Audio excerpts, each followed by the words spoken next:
Thank you so much for choosing us. Now, the special prosecutor is said to strongly defend himself in the coming days following allegations by his predecessor that he denigrated the judiciary and was involved in procurement violations, among other breaches. Now, the Chief Justice is considering a petition filed by Martin Amidu demanding the removal of Kissi Agyebeng from office.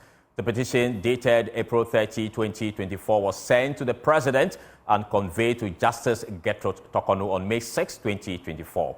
It's a News Desk report. The petition, dated April 30th, 2024, was sent to the President by former Special Prosecutor Martin Amidu and conveyed to Justice Gertrude Tokonu on the 6th of May 2024. Mr. Amidu alleges procurement breaches in the purchase of vehicles for the Office of the Special Prosecutor and abuses involving judges and the administration of justice. Other allegations include violations of citizens' rights through arrests and detentions, violations of the right to information, and improper appointments of personnel to the office. JoyNews has gathered that, as required by Article 146 of the Constitution, the Chief Justice is in the process of deciding if there is a prima facie case to establish a committee for Mr. Agyebeng's impeachment. Sources believe that Mr. Agyebeng's woes may have been informed by a press conference he held, during which he alleged that judges had conspired against him. Former Attorney General and Minister for Justice Martin Amidu alleges that Mr. Agyebeng's press conference complaints about the judiciary constitute the abuse of judges and bring the judiciary into disrepute. This impeachment process follows reports that the special prosecutor declined demands to resign and instead held a press conference to express frustrations with his work. Mr. Amidu also claims that by arresting individuals such as Cecilia Dapa and Professor Frimpong Boateng, the special prosecutor abused his rights. He also alleges a violation of the right to information when Mr. Agyebeng requested appointment letters and salary details of all OSP staff to be put on a pen drive for him, as well as issues with the appointment of personnel to the office. Now, I'll bring you details of what Mr. Amidu meant when he said a special prosecutor scandalized the court shortly. But take a listen to what might have landed Kissi Agyebeng in trouble. The duty and mandate of the courts is to apply and enforce the laws of the Republic and not to grant persons immunity from criminal investigations and prosecution. A court cannot injunct the OSP from investigating or prosecuting any person. The decision to investigate and prosecute lies with the investigation and prosecution authorities, such as the OSP, and the OSP has at all material times carried out its power to investigate with candor and professionalism, being minded of the rights of suspects under its investigation. It is also of the utmost importance that the judiciary should not interfere with investigation and prosecution authorities in respect of matters which are within their statutory powers. It will be gravely inimical to public policy, the fight against corruption, and the administration of justice if the court stepped into this arena to decide who should be investigated, who should be prosecuted, and who should not. That is not the function of adjudication. I do not intend to sound as though I am predicting doom, but we are facing doom, and this is it. When I was 20, and in my life, when I take on the reins to do something, I do it to the best of my ability. They say I'm a Anquanoma.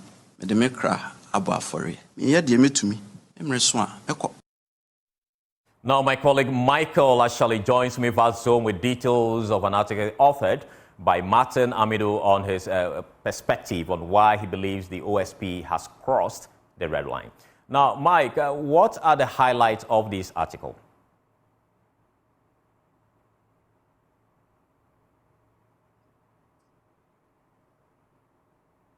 Hello, Mike.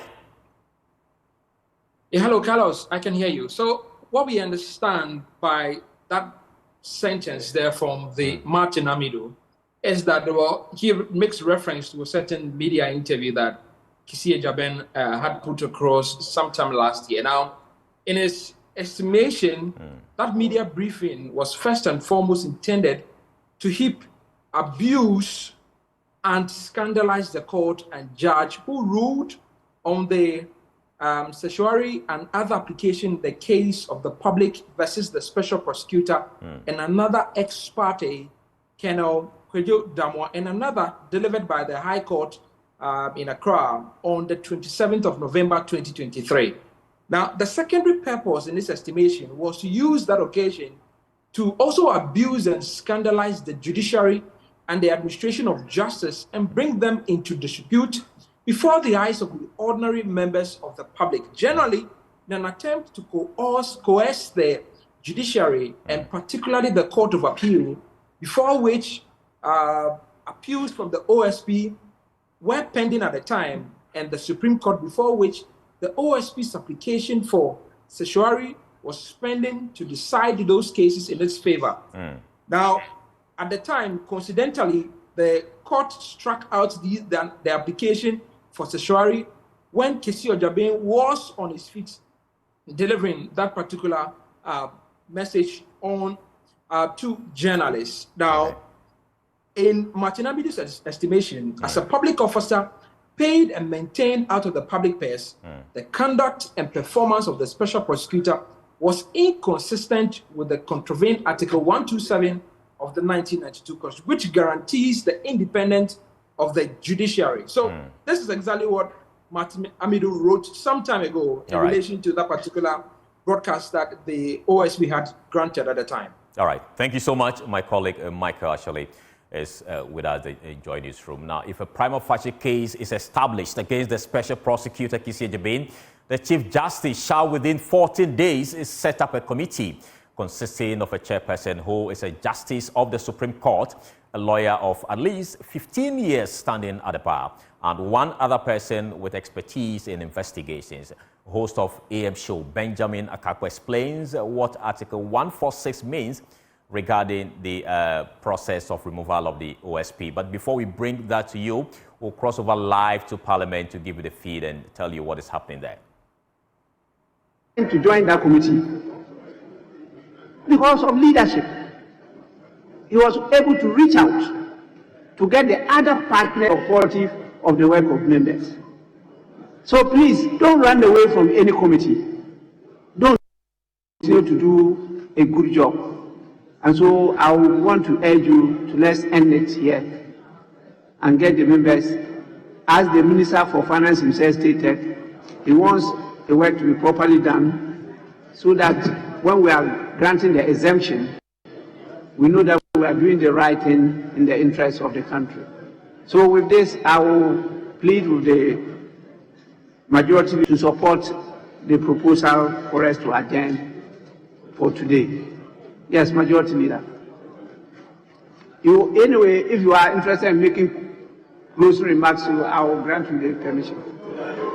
Well, Mr. Speaker, just to thank you and thank colleagues for their input on this matter of exemption, and align myself with the directive so given.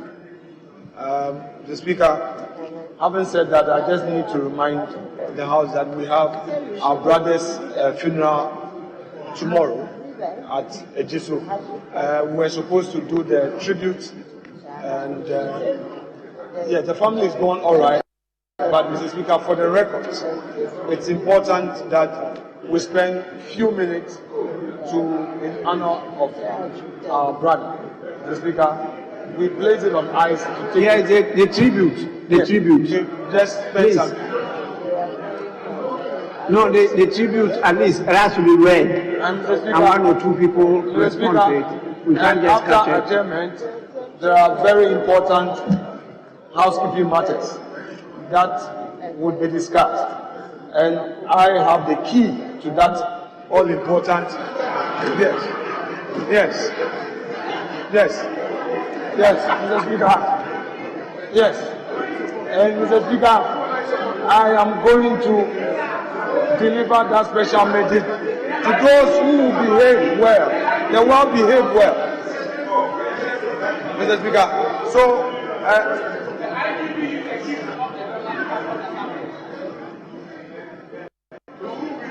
The Honorable Deputy Majority Leader. Ask the leader. Yeah, Mr. Speaker, Majority Leader is going to take the statement. Yes. Yes, but Mr. Speaker, before then, just to re-echo the point you made, that the Finance Committee must endeavor to meet to deal with all of it. Finally, I would urge my colleagues on the other side that the recomposition of the committees, we are ready. You also said you're ready. So let's ferry sail to Mr. Speaker's office. Mr. Speaker is in charge of the Committee on Selection, so that those procedural issues are dealt with for us. And this is the time, Mr. Speaker, for those who have challenges at certain committees to be realigned to other committees where they will be more effective. After all, Mr. Speaker says every committee has the same value. Every committee has the same value.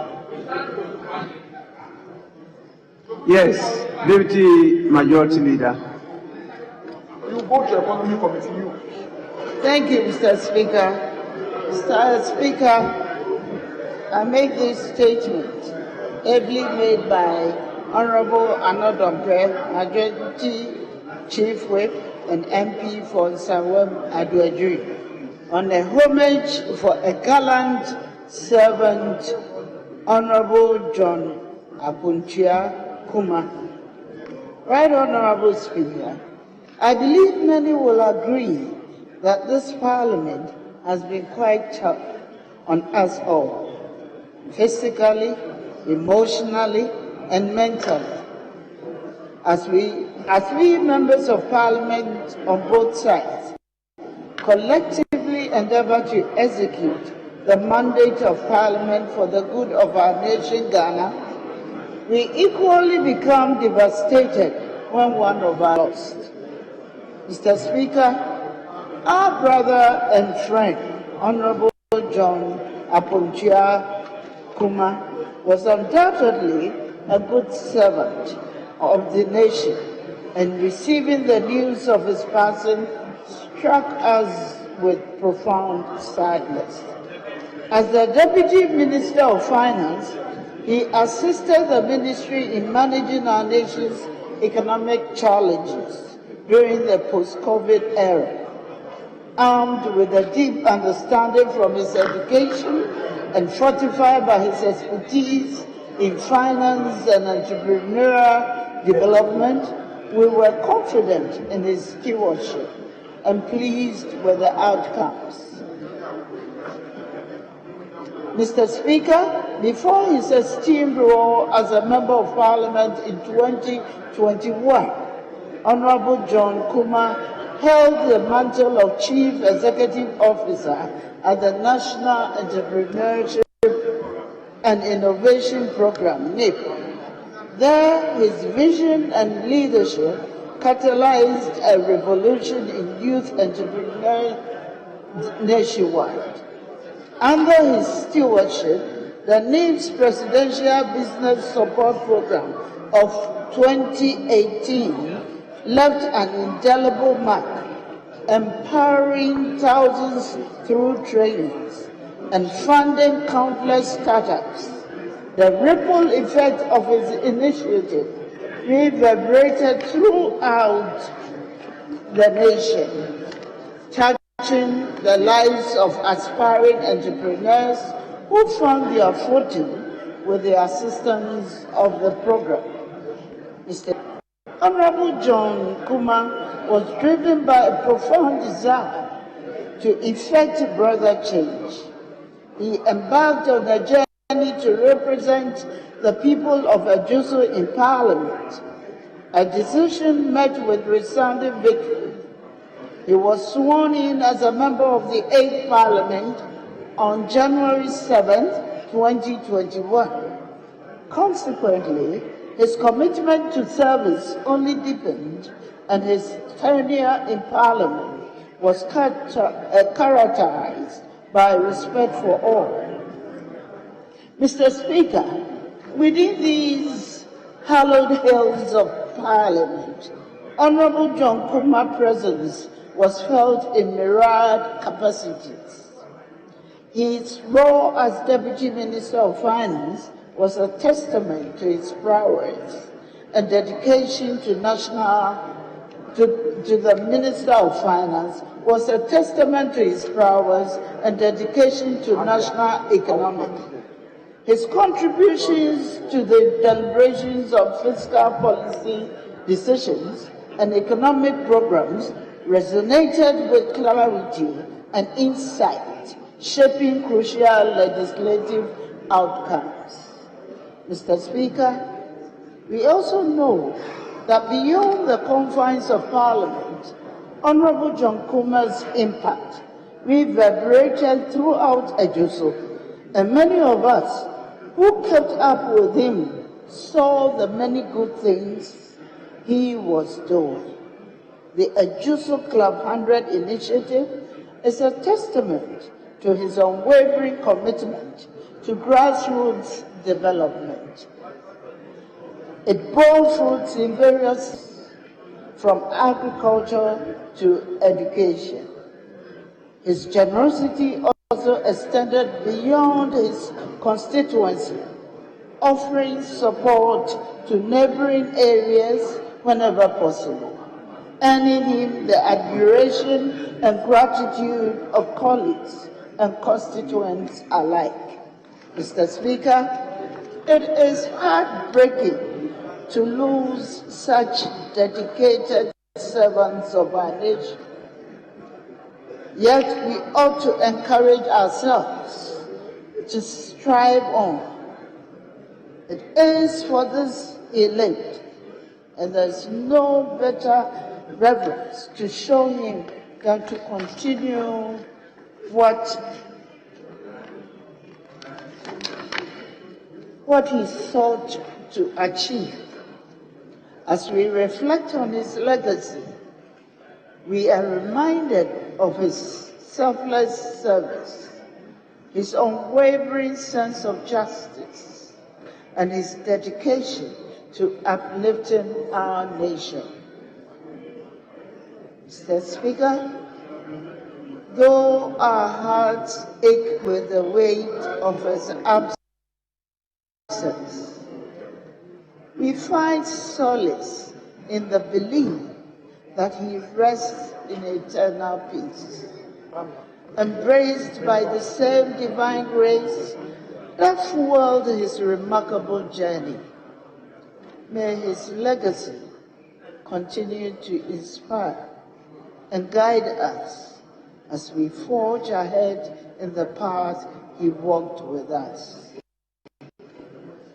May Honorable John Kuma's soul.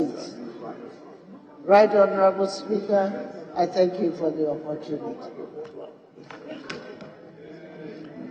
Honorable members, we take, is it one from each side?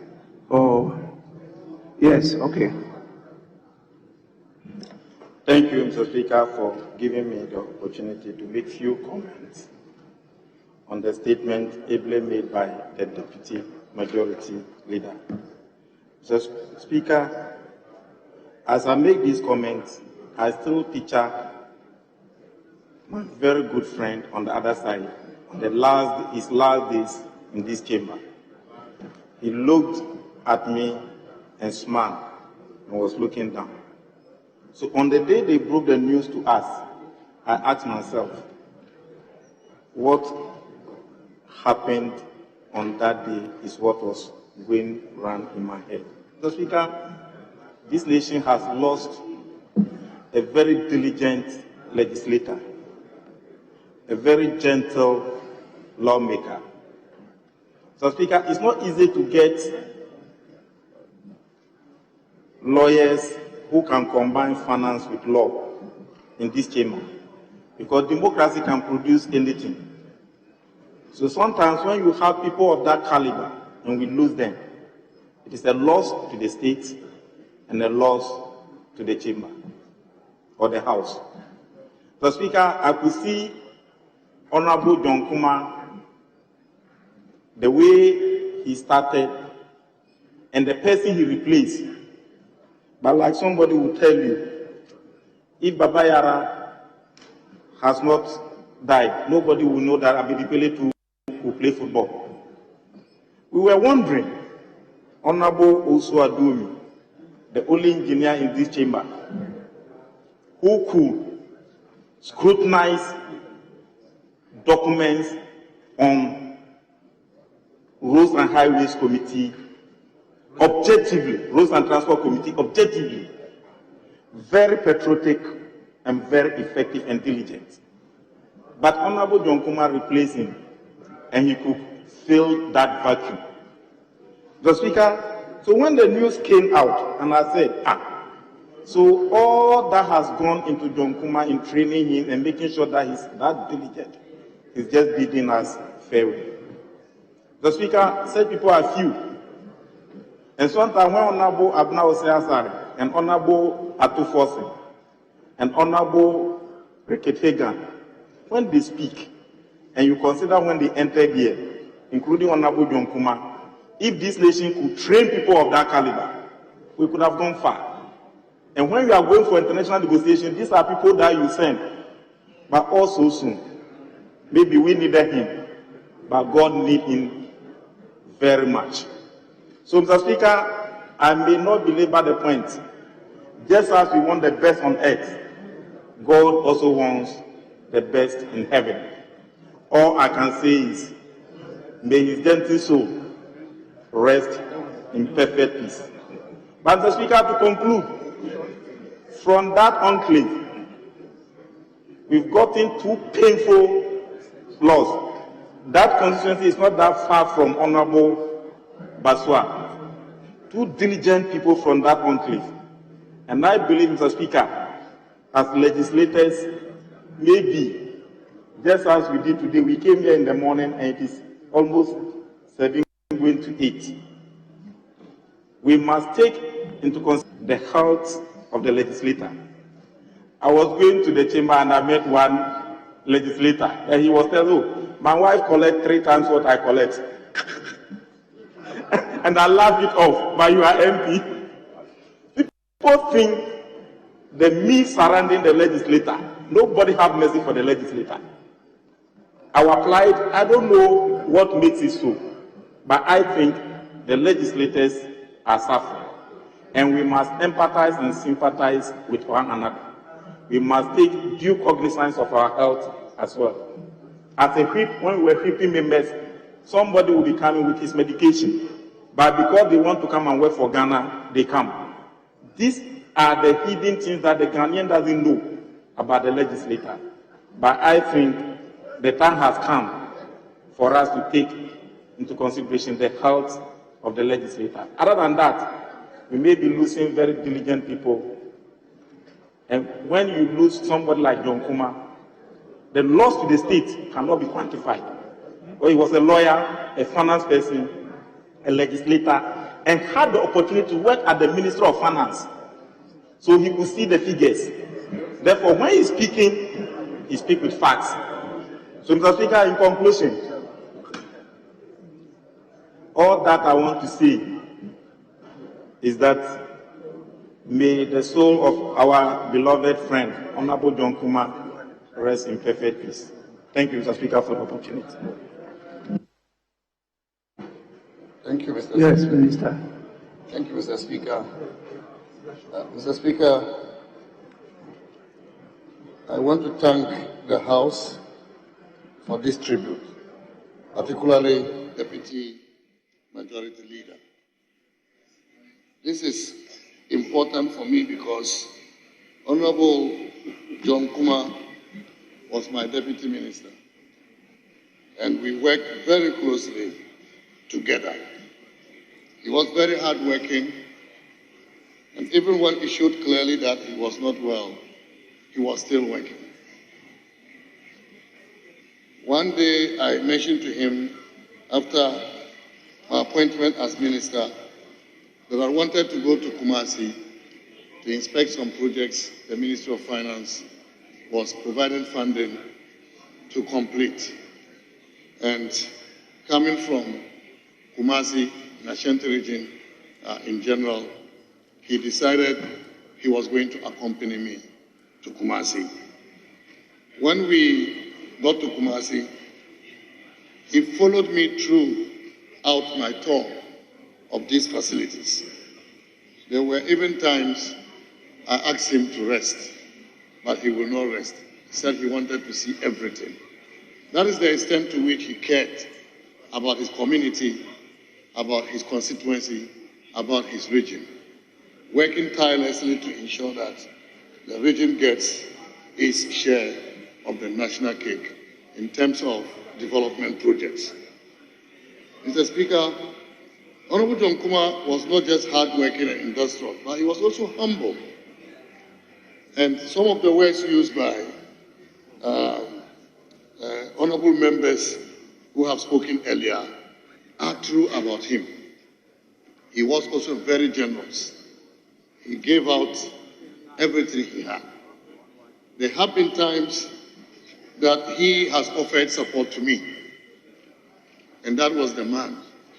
When I moved to the Ministry of Finance as Minister of State, it was Honorable John Kuma who first gave me my orientation, taking me through the work of the Finance Ministry and introducing me to various divisions before the ministry organized a formal orientation for me. He was ready to share. He was ready to give information. He was ready to share knowledge. He was particularly interested in matters relating to the youth development. He had been the head of NEP, National Entrepreneurship Program, and so at the Ministry of Finance as Deputy Minister, he had responsibility for wealth creation and continued to provide oversight and leadership to the program of NEP. But it was not only NEP, YouStart, as well as YEA, were programs he provided oversight to, and he ensured that resources were released for the operations of the institutions that have responsibility for these programs. Mr. Speaker, on this occasion, in the passing of Honorable John Kuma, it is a big loss to me personally. It is a big loss to the Ministry of Finance. It is indeed a big loss to our country. Mr. Speaker, as part of his industriousness and his love for his community, I saw on Facebook one time when he was visiting a fish farm and put the video on Facebook. I called to ask him, where was that? And he said it was fish pond in his constituency. I asked whether I could come and see what he was doing so that I could replicate in my constituency. Little did I know that it was a giant effort by him to employ the youth of his constituency. I went to see what was happening. It wasn't a personal business he was running for himself, but he employed, recruited people in his constituency, young people who were managing these fish ponds and earning their livelihood through that. And so Honorable John Kuma gave his all, and we must commend him and continue to credit his legacy for what he did for himself, for his constituency, for the Ministry of Finance, and for the country. I want to use this opportunity to express my condolences to his immediate family and the larger family in his constituency. And on this occasion, we will continue to espouse his beliefs. What he did well, we will continue to amplify it so that generations will come to hear of the legacy that he left behind. Thank you, Mr. Speaker, for this opportunity. Yes, former Majority Leader. Thank you very much, Speaker, for the opportunity to say a few words about the Honorable Dr. John Kuma. the Member of Parliament for Ejisu constituency. Speaker, the member that we mourn today entered Parliament on January 7th, 2021 at a prime age of 42 years.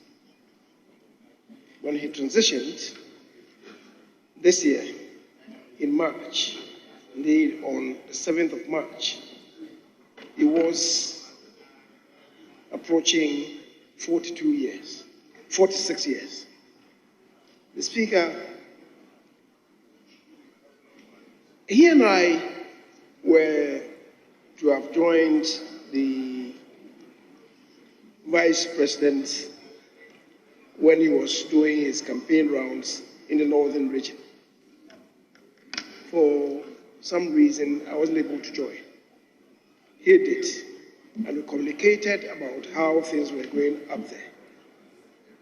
And Speaker, let me attest to the fact that when he first came and I encountered him, I saw in him a man who was very conscientious, very industrious, and very duty conscious. Speaker, he was diligent in his enterprise and registered strongly in Parliament, even though he was just a first time. The Speaker, as I said, even though we were to have joined ranks up north, I couldn't go. He reported to me how things were shaping up.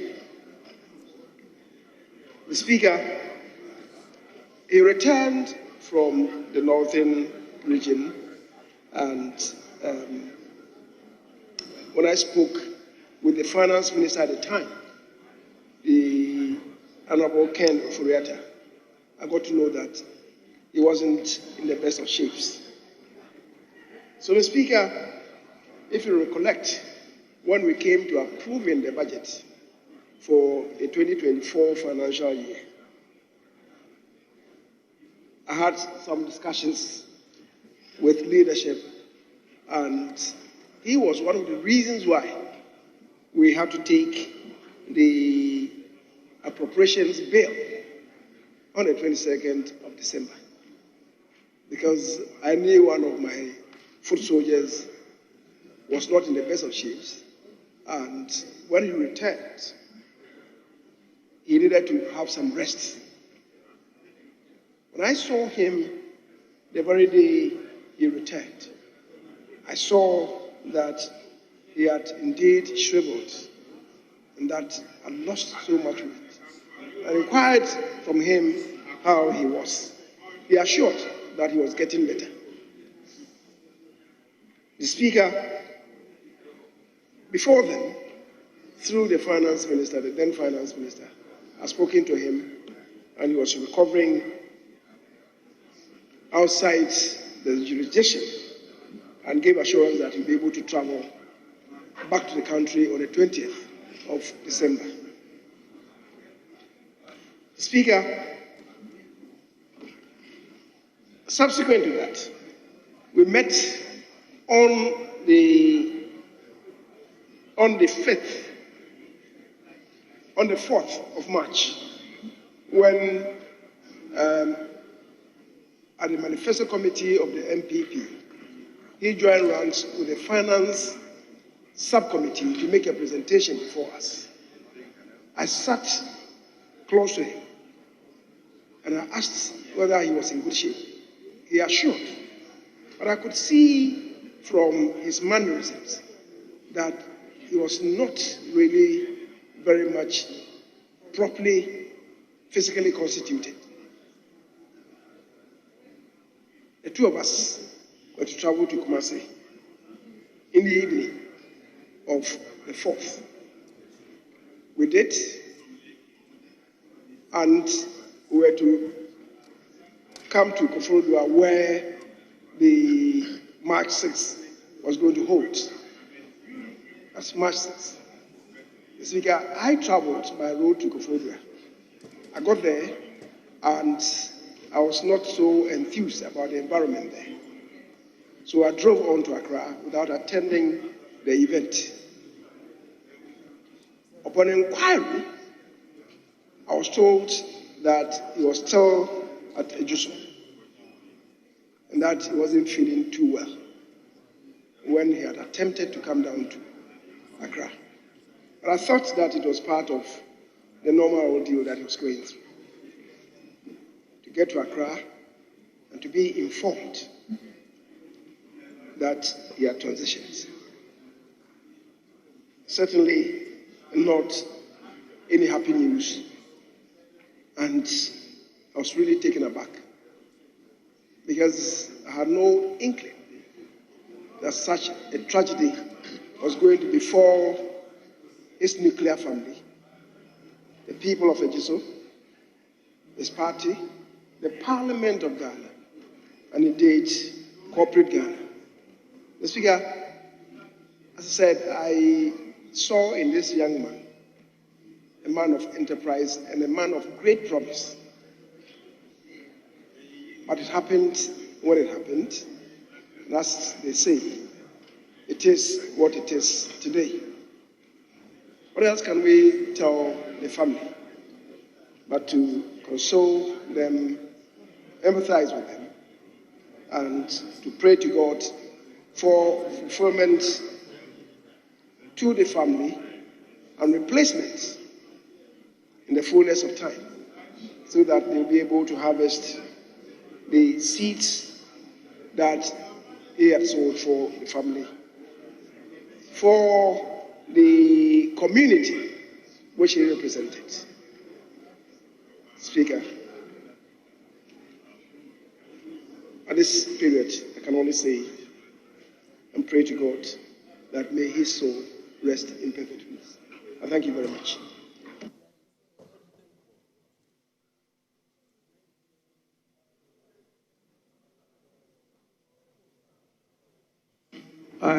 Well, you want to say a word? Please, go on. Mr. Speaker, thank you for the opportunity to add a few words to the comments being made.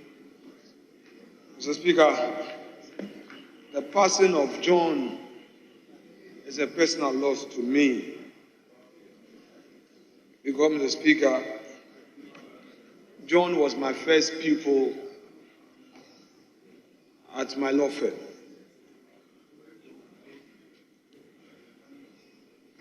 I don't want to break down, I don't want to be emotional. Mr. Speaker, John is a very hard-working person, and he will settle for something to get something going. Mr. Speaker, I recall when he joined my law firm, I had a principle at the firm that we are either doing pro bono or charging good fees.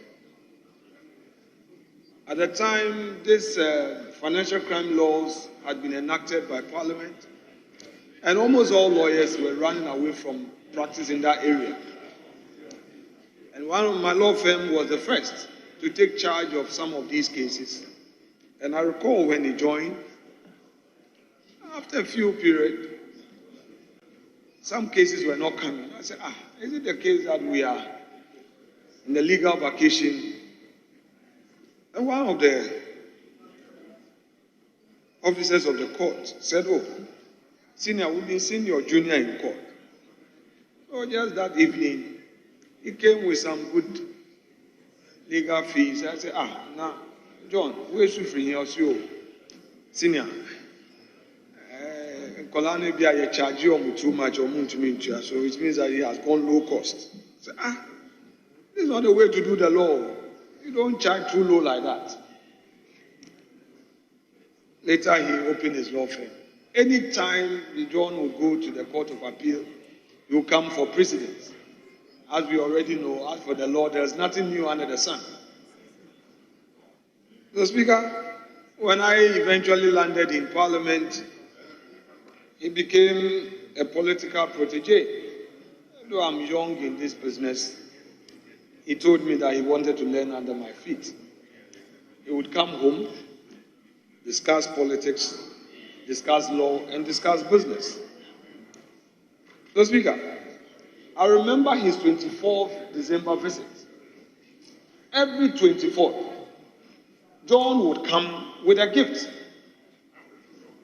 Every 24th. If I'm not home, he will leave it. And that's something I learned about the Ashantis. When I was doing business in Kumasi, they won't leave you naked. Once they value that relationship, that every year they will give you a gift once you are doing business with them. And I saw that in him. Mr. Speaker, now came the 2020 elections when he participated after winning his primaries. We won and we came, and then before swearing in all these jostling for power, I told him that, John, as for me, you know, I want to be a minister. I want to do advocacy at the front bench. So if I get opportunity, fine. If not, I remain in the middle bench. Then he said, well, I'm also looking for some employment. I said, employment? He said, yeah. Then from nowhere, he said, Chief, almost in finance. Really? The Speaker, he wasn't expecting to go to the finance ministry. It came as a great shock to him. And when he went there, we all know how he distinguished himself. Mr. Speaker, I cannot mention numbers or figures here, but John did not abandon that 24th night visit. He saw me as a senior, the one who trained him. It's safe to say that this time the volumes were a bit high. He will remember my constituents and would add gifts. My condolences to the wife and the little ones. Mr. Speaker, 3 days before his passing, I think I was alone here. And then he came to me and congratulated me and whispered matters of our mutual code, which I can't disclose here. Mr. Speaker, when I heard John had passed, it reminded me of my own situation 3 years ago, Mr. Speaker. And here I want to state that we must take care of our health. I was all over working and I felt a sharp pain in my calf, just climbing my steps. I said, how? What's the problem? I couldn't breathe well. The doctors did their investigation. Later they said something called D-dimer, blood clot, pulmonary embolism. They said I have to be bed rested for some 21 days. When we checked the clotting, Mr. Speaker, they said it was 7. The normal one is supposed to be 0.5. 0.5. Mine was 7, meaning that I was on my way to see the ascended masters. I said, what is happening?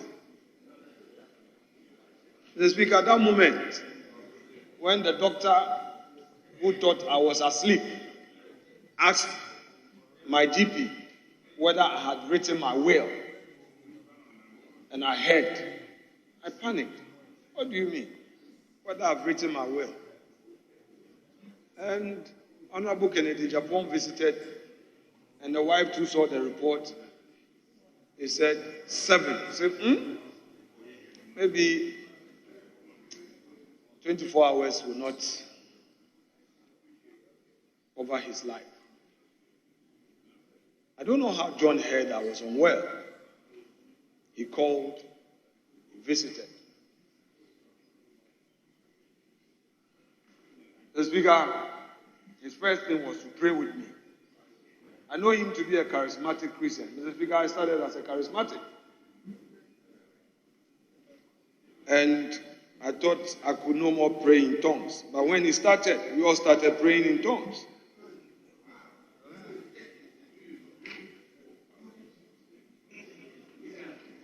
Mr. Speaker, from nowhere, he gave me a certain faith. So even when I had called my junior brother to come and take certain instructions from me, together with my lawyer, I abandoned it, and I'm serious on this matter.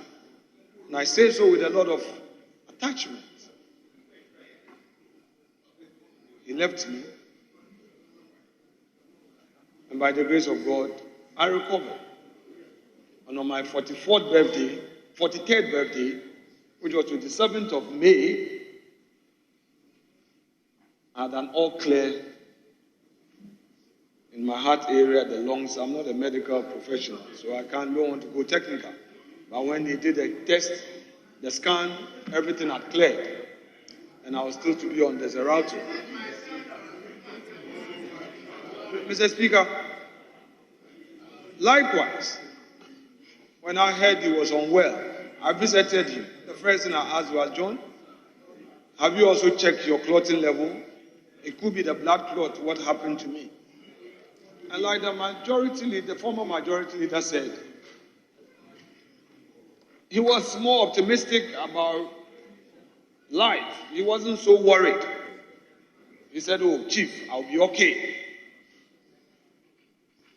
And I remember listening to Honorable Finance Minister, who had a close working relationship with him, repeating the same thing about his determination, his zeal.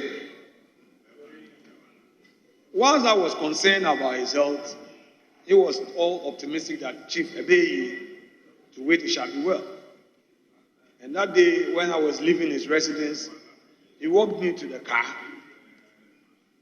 and left me with a fat envelope to take to constituency. Mr. Speaker, it is sad. But all I want to say is that let's check our health. Recently, a colleague who took his health issue serious called me and told me that, Honorable, go and do, is it colonoscopy or colon whatever, colon what? Colonoscopy. And I said, oh, what about it? He said, oh, he went to do colonoscopy and then he was told that he was having some infections within his colon. And if he had not checked on time, within 2 years he would have developed colon cancer. So, colleagues, the work we are doing is no joke.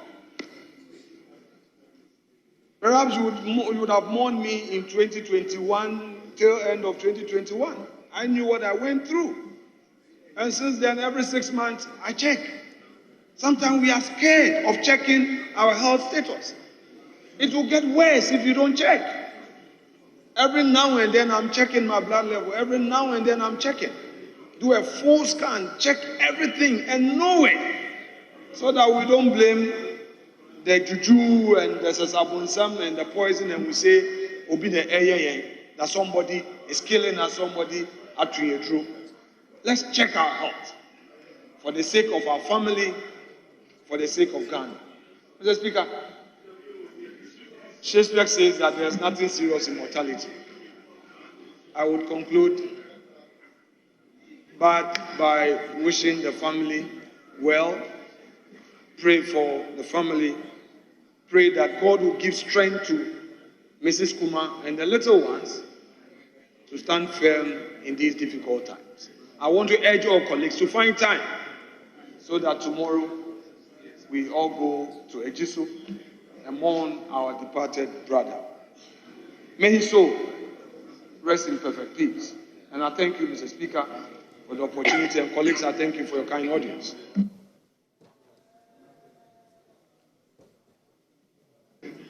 Yes, honorable members,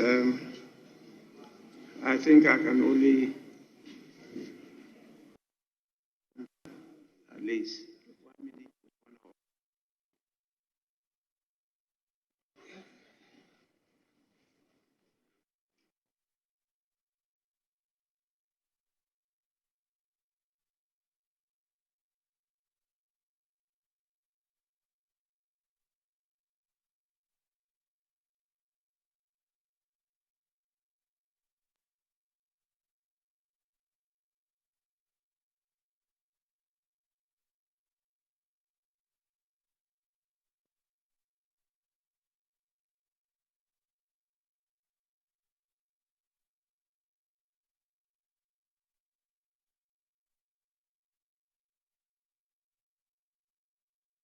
in perfect peace. Amen.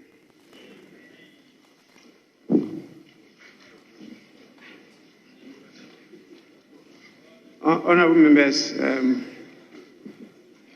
Majority Leader, you have a lot of work to do. When you look behind you, you see almost all your able lieutenants are gone. When you look in front of you, you have a crowd there.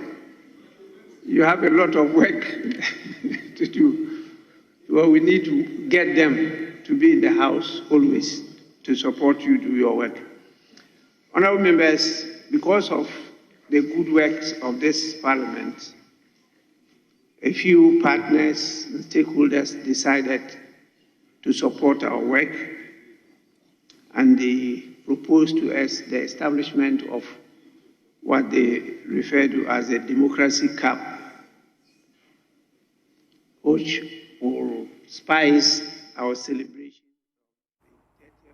And these have been live pictures from Parliament where both sides of the House have been paying their tribute to the late MP for Ejuso, John Kuma. The majority side have been describing him as a great leader, a selfless leader, while the minority believe his demise is a great loss to Parliament and the nation.